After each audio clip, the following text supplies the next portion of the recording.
नमस्कार दोस्तों। स्वागत है आपका वन नोट क्लासेस में। आज हम सीडीपी का एक टॉपिक पढ़ेंगे इस क्लास में। टॉपिक का नाम है बीएफ स्किनर का क्रिया प्रसूत अनुबंधन सिद्धांत। टॉपिक का नाम क्या है? बी एफ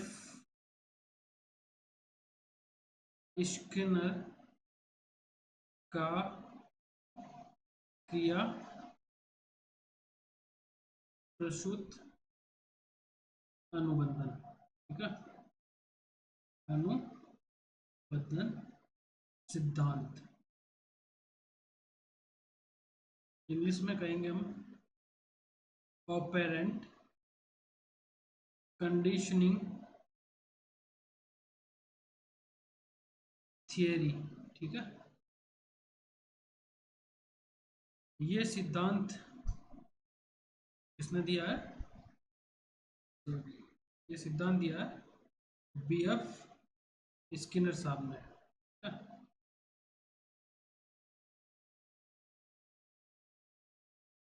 बी एफ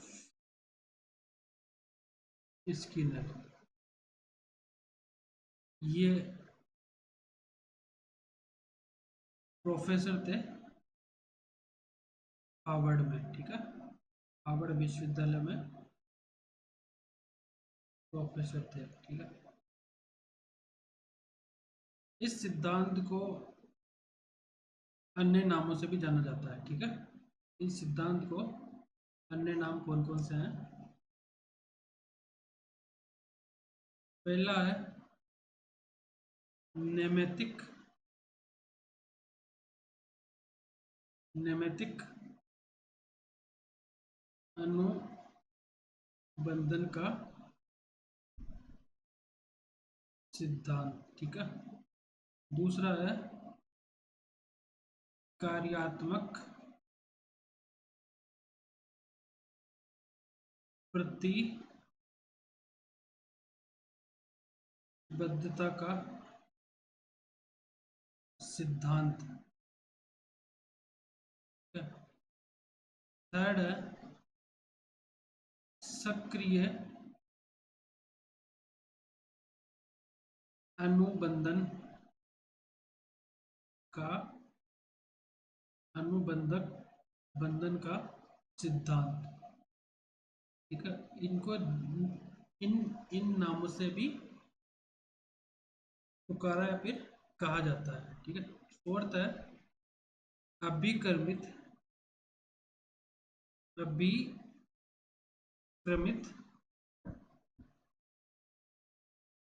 अनुदेशन का सिद्धांत। ठीक है, जो स्किनर का क्रिया प्रसूत अनुबंधन सिद्धांत है उसको हम अन्य चार नामों से भी जान सकते हैं। पहला कौन सा है?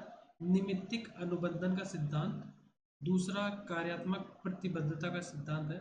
तीसरा सक्रिय अनुबंधन का सिद्धांत और चौथा अभिक्रमित अनुदेशन का सिद्धांत। ठीक है, स्किनर साहब ने सबसे अधिक अनुक्रिया पर जोर किया है। ठीक है, स्किनर साहब ने किस पर जोर दिया है?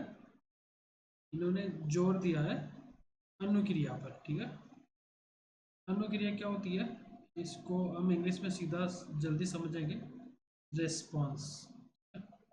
किसी भी क्रिया की अनुक्रिया रिस्पॉन्स प्रतिक्रिया देना ही हमें क्या कहलाता है? क्रिया प्रसूत अनुसंधान का सिद्धांत। ठीक है, स्किनर साहब ने इस सिद्धांत को एक एग्जाम्पल से समझा है।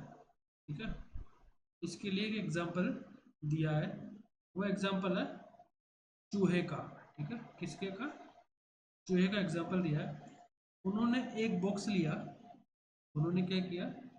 एक बॉक्स लिया, उसमें एक चूहा, जैसे मान लो ये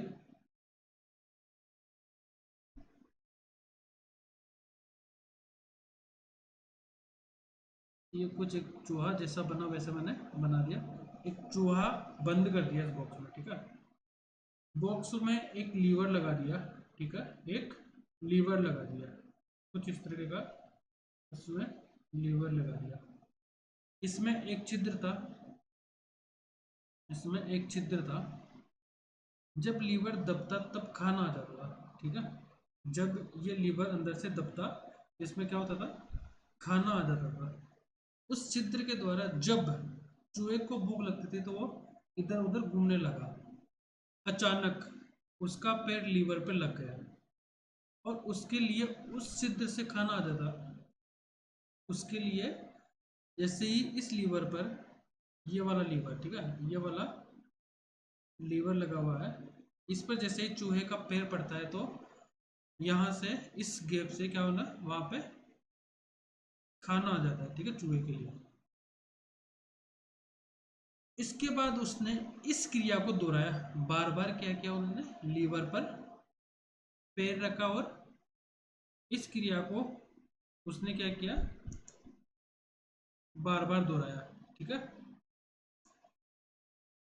और बार बार दोहराने से क्या हुआ, उसमें खाना भी बार बार आया, जिसमें चूहा जब भी प्रतिक्रिया करता तो उसको खाना मिल जाता था।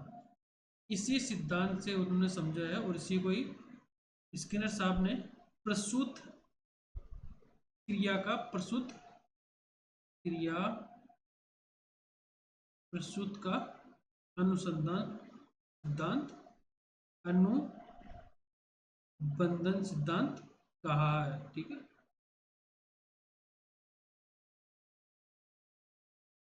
इस प्रयोग से क्या निष्कर्ष निकलता है, ठीक है, इस प्रयोग का क्या निष्कर्ष निकलता है, इसका निष्कर्ष निकलता है कि पहले अनुक्रिया होती है, मतलब पहले रिस्पॉन्स आता है।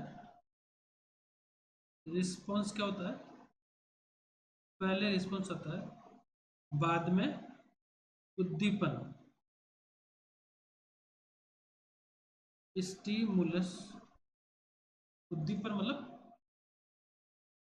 एक प्रेर उसमें एक प्रेरणा सी उत्पन्न होती है, कार्य करने की क्षमता, कैपेसिटी बिल्डिंग होती है, ठीक है। जैसे जैसे क्या होता है, री इन्फोर्समेंट होता है, मतलब दोबारा होता है, ठीक है। जैसे जैसे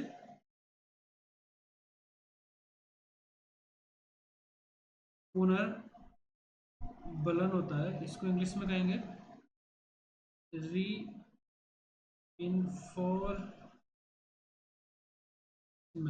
ठीक है। दोबारा दोबारा ये फिर से ये प्रक्रिया दोहराता है, उद्दीपन से ही, वैसे वैसे वो क्या करता है, रिस्पॉन्स करता है, फिर से क्या करता है, रिस्पॉन्स या फिर अनुक्रिया करता है, ठीक है। और लक्ष्य तक क्या करता है, वो पहुंचने की तीव्रता आती है, उसमें क्या होती है, लक्ष्य तक पहुंचने की तीव्रता।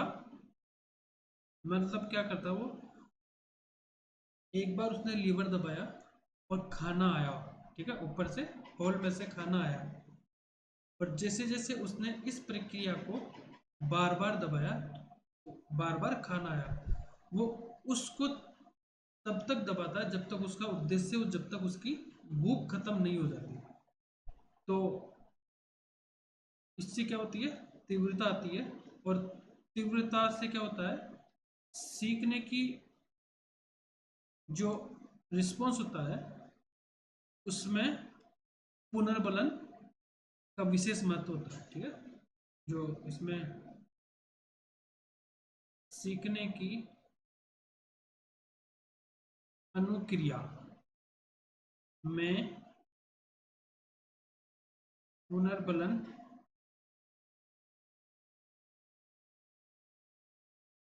का महत्व होता है, ठीक है। पुनर्बलन क्या होता है, पुनर्बलन, री इन्फोर्समेंट। इसमें क्या होता है, उद्दीपक उद्दीपक को देने से अनुक्रिया करने की संभावना बढ़ जाती है। ठीक है, अनुक्रिया रिस्पॉन्स करने की संभावना बढ़ जाती है। ठीक है, इसको क्या कहते हैं? पुनर्बलन कहते हैं। जैसे क्या होता है, पेपर पास करने पर पेरेंट द्वारा साइकिल या मोबाइल दिलाना। ठीक है, ये क्या हुआ? रीइंफोर्स हुआ, उसको फोर्स करते हैं। ठीक है, उसको पीछे से क्या करते हैं? धकेलते हैं। ठीक है, तो वो क्या करता है? पेपर पास करने का उसमें उद्दीपन हो जाता है, स्टिमुलेशन हो जाता है। तो मुझे क्या करना? प्रेरणा आ जाती है, तो मुझे क्या करना है? पेपर पास करना है। यहाँ पे हम पढ़ते हैं कि पुनर्बलन के प्रकार।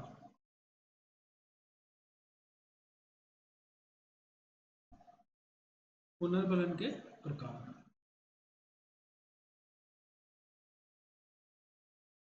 पुनर्बलन के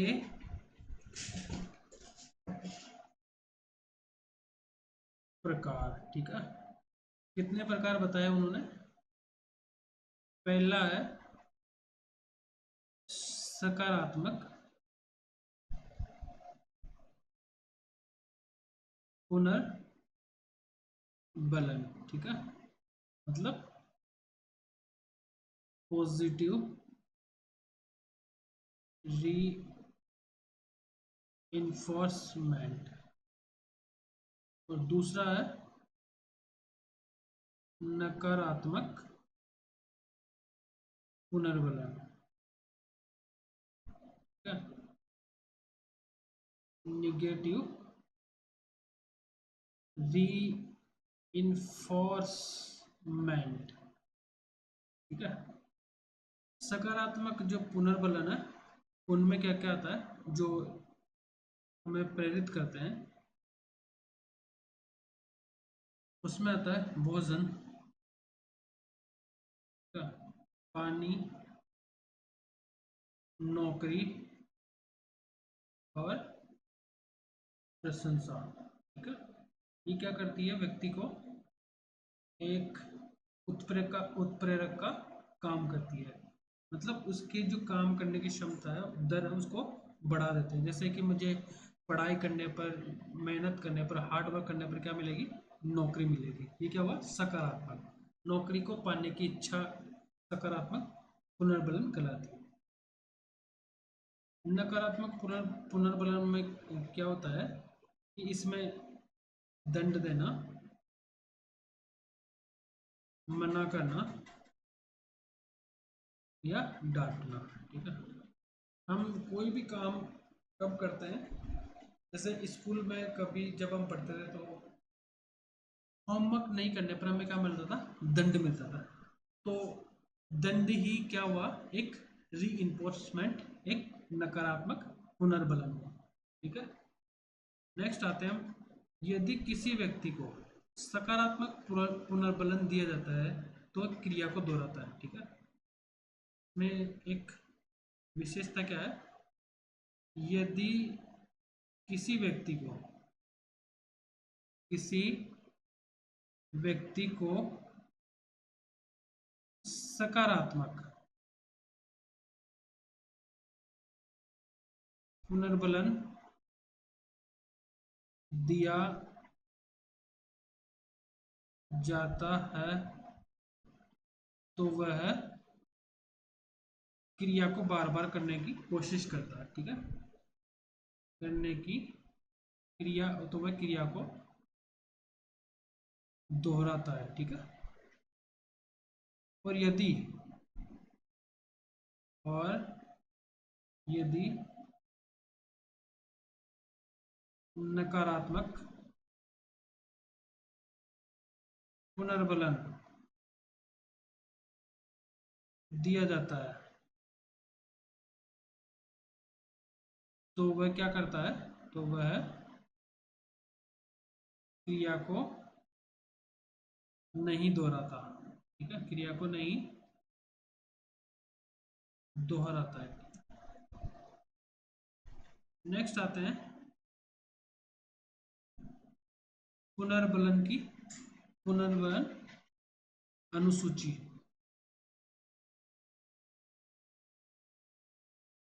पुनर्बलन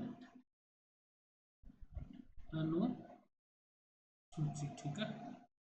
ये कितने प्रकार की होती है? 2 प्रकार की होती है। ये कितने प्रकार की? 2 प्रकार की। पहली है सतत पुनर्बलन अनुसूची, ठीक है। दूसरा है आंशिक पुनर्बलन अनुसूची, ठीक है।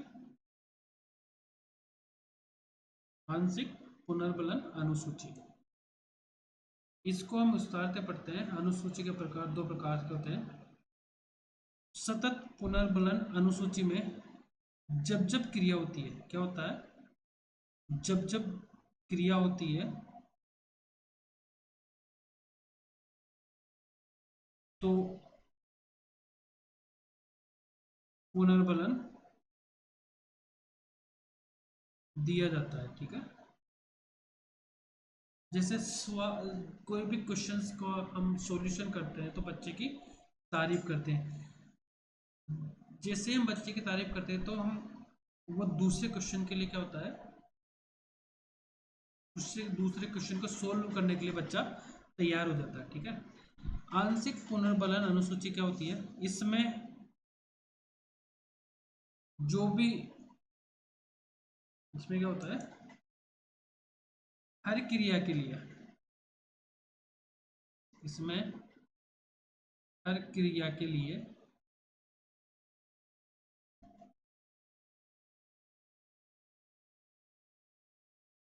पुनर्बलन नहीं दिया जाता है, ठीक है, बल्कि कुछ क्रियाओं के लिए दिया जाता है, ठीक है। रीइंफोर्समेंट उसको किया जाता है, ठीक है। जैसे क्या होता है कि सभी सवालों की जगह सिर्फ कुछ सवालों की तारीफ करना, ठीक है। इसमें क्या होता है, इसमें सभी सवालों के आंसर पे क्या कहता है, सभी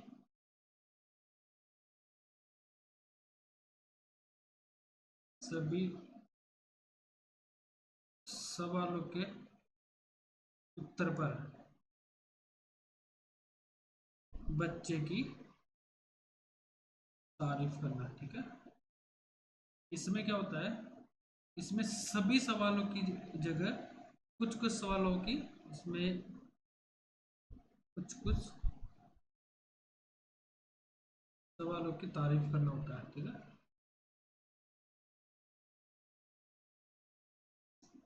ये हुआ हमारा स्किनर का क्रिया प्रसूत अनुबंधन। वीडियो को एंड तक देखने के लिए आपका धन्यवाद। और मैं इस तरीके के वीडियो आगे आपके लिए लेके आऊँ तो प्लीज़ वीडियो को शेयर और चैनल को सब्सक्राइब करिएगा। धन्यवाद दोस्तों, आपका ललित कुमार।